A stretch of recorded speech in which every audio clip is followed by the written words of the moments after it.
देखो ये particular figure में हमारे पास दिख रहा है कि ये दोनों साइड इक्वल है ना। इधर देखना है इधर, अगर ये दोनों साइड इक्वल तो ये कौन सा ट्रायंगल बना हमारा आइसोसेलेस ट्रायंगल। तो अगर ये आइसोसेलेस ट्रायंगल है ये 2x है तो इसका मतलब ये पर्टिकुलर एंगल भी 2x होगा, क्योंकि adjacent angles of adjacent sides are equal होते हैं कि नहीं। ये 2x हो गया। अब इस पर्टिकुलर ट्रायंगल में इस ट्रायंगल का नाम क्या लिखा है यहाँ पे? हाँ, वहाँ पे लिखा है देखो ए बी सी डी, है ना। तो देखो अब in triangle A B C angle A plus angle B plus angle C is equal to 180 degree होगा कि नहीं। तो एंगल ए की वैल्यू कितना लिखा है x, b की वैल्यू 2x, c की वैल्यू भी 2x is equal to 180 degree. तो 2x plus x हो गया 5x is equal to 180 degree. Then x is equal to 180 degree divided by 5, तो x इज इक्वल टू कितना आ जाएगा 36। x की वैल्यू 36 आ गई। अब देखो ये जो दो एरो बनाए, दो एरो का मतलब क्या हुआ? पैरेलल है। तो अगर ये x है तो इसका मतलब यहाँ पे भी ना x हुआ। कौन सी प्रॉपर्टी से? Alternate interior angle. तो इसका मतलब कि जो हमारा एंगल x है वो इक्वल हुआ है एंगल ACD के। ACD के आगे इधर ध्यान दो, ये दोनों लाइन एरो बना है, इसका मतलब ये दोनों आपस में क्या है? पैरेलल है। पैरेलल होने का मतलब देखो ऐसे ZN बन रहा है ना। तो अगर यहाँ भी इक्वल तो ये दोनों इक्वल हो गया। तो कौन सी प्रॉपर्टीज को? By alternate. तो यहाँ पे वैल्यू क्या हो गई? x हो गई। अब देखो ये x है, y निकालना है ना। और यहाँ पे एंगल कितना लिखा है? यहाँ पे एंगल लिखा है 88 डिग्री, ये 88 लिखा है। तो अब देखो इन ट्रायंगल ACD, अब ACD में बात करेंगे तो angle A plus angle C plus angle D equal 180 degree होगा ना। तो एंगल A की वैल्यू कितनी है? y जो निकालना है। एंगल C कितना है? x, और x की वैल्यू कितनी आई है? 36। यहाँ पे 36 लिखेंगे और प्लस 80 इक्वल 180, इसको सॉल्व कर लेंगे। तो y प्लस 36 कितना हो जाएगा? 88 प्लस 36 कितना हो जाएगा? 124 is equal to 180 degree. Then y is equal to 180 degree minus 124, then y is equal to कितना आ जाएगा हमारा? 56। ये आ गया y की वैल्यू। देखो 6 के थर्ड वाले क्वेश्चन में ये दोनों साइड इक्वल लिखा है। अगर ये दोनों साइड इक्वल है इसका मतलब ये आइसोसेलेस ट्रायंगल हुआ। तो इसका मतलब अगर यहाँ पे पर्टिकुलर एंगल x है तो ये भी एंगल x होगा। कौन सी प्रॉपर्टी से? Equal angles of adjacent sides equal जो रहेगा। ये दोनों हो गया।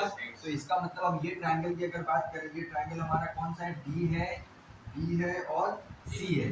देखो in triangle DBC, in triangle DBC angle D plus angle B plus angle C is equal to 180 degree हो जाएगा। एंगल D की वैल्यू कितनी आ गई? एंगल D की वैल्यू x y, तो 108 degree plus x equal to 180 degree. तो ये हो जाएगा 108 प्लस 2x इक्वल टू 180। क्या चीज? रीजन। हाँ, यहाँ पे रीजन लिख देंगे, angle sum property of triangle. Then 2x is equal to 180 minus 108, then 2x is equal to 72, x is equal to 72 divided by 2, x is equal to 36। x की value आ गई। x के बाद हमको y भी निकालने को कह रहा है। देखो ये साइड दोनों इक्वल है, यहाँ पे एंगल y मेंशन किया है। तो पहले ये बताओ क्या ये एंगल कैलकुलेट कर सकते हो? मतलब x y प्लस जो भी लेटर है, अच्छा पूरा ले लिया जाएगा उसको ना। एक स्ट्रेट लाइन अगर बनी तो स्ट्रेट लाइन का पूरा एंगल कितना बनता है? 180 डिग्री बनता है ना। तो इसका मतलब कि यहाँ पे देखो क्या लगेगा, जो ये एंगल है 108 108 डिग्री प्लस इसका नाम क्या है? इसका नाम बताओ।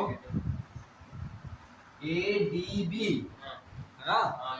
108 plus angle ADB is equal to 180 degree होगा। रीजन लीनियर पेयर लिखेंगे, है ना। तो फिर देखो एंगल जो ADB हुआ वो 180 डिग्री माइनस 108, मतलब कि एंगल ADB जो हुआ 72 डिग्री हुआ। अगर ये 72 डिग्री है तो ये भी तो 72 डिग्री हुआ, क्योंकि ये भी तो एक आइसोसेलेस ट्रायंगल ही बना ना। तो फिर अब अगर हम ट्रायंगल लें, in triangle ABD, in triangle ABD, तो angle A plus angle B plus angle D is equal to 180 degree. Angle A कितना है? 72। एंगल B कितना है? y, ये कितना है? 72 इज इक्वल टू 180 डिग्री। आ रहा है समझ में? तो 72 प्लस 72 कितना हो जाएगा 144 is equals to 180 degree, then y is equals to 180 degree minus 144, and x is equals to 36. दोनों sorry y is equal 36, x और y दोनों 36 आ रहा है। समझ में आया? फोर्थ क्वेश्चन है ना 6 का 4, इसमें देखो ये दो पर्टिकुलर साइड इक्वल है, तो ये एक आइसोसेलेस ट्रायंगल बना। अगर यहाँ पे 2x है तो यहाँ पे भी 2x हो जाएगा, है ना। फिर ये पर्टिकुलर ट्रायंगल देखो, ये ट्रायंगल, इस ट्रायंगल का नाम क्या है ACB। तो जो एंगल ACB है वो एक एक्सटीरियर एंगल है इस ट्रायंगल का, इस ट्रायंगल की बात हम कर रहे हैं, है ना। इस ट्रायंगल का एक्सटीरियर एंगल है, अगर इनको तुम नहीं देखोगे, देखो इसको अगर हम हटा दिए वो एक एक्सटीरियर एंगल हुआ कि नहीं हुआ, हो गया ना। तो इसको तो वापस कर दें, तो एंगल ACB जो रहेगा वो 2x प्लस 2x होगा, है ना। मतलब कि angle ACB is equals to 4x। Property यहाँ पे क्या लिखेंगे, exterior angle of a triangle is equal to sum of interior opposite angle, ये प्रॉपर्टी लिख देंगे, है ना। तो इसका मतलब कि ये पर्टिकुलर एंगल 4x हो गया। फिर ये दोनों साइड भी इक्वल है, अगर ये 4x भी कितना होगा, वो भी 4x हो जाएगा, है ना। Similarly angle ABC is equals to 4x is equals to angle ACB, मतलब ये भी 4x ये भी 4x। रीजन क्या लिखेंगे, आइसोसेलेस ट्रायंगल बना रहा है ना वो, तो adjacent side, adjacent angles of equal sides, है ना, adjacent angles of equal sides, ये लिखा जाएगा। बात समझ में आई?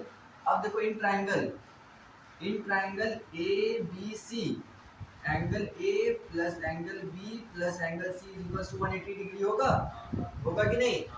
ये ट्रायंगल खाली देखना, ये ट्रायंगल A कितना है x, एंगल B कितना है 4x, एंगल C कितना है 4x is equals to 180 degree. 4x plus 4x plus x, 9x is equals to 180 degree, then x is equals to 180 degree divided by 9, then x is equals to 20।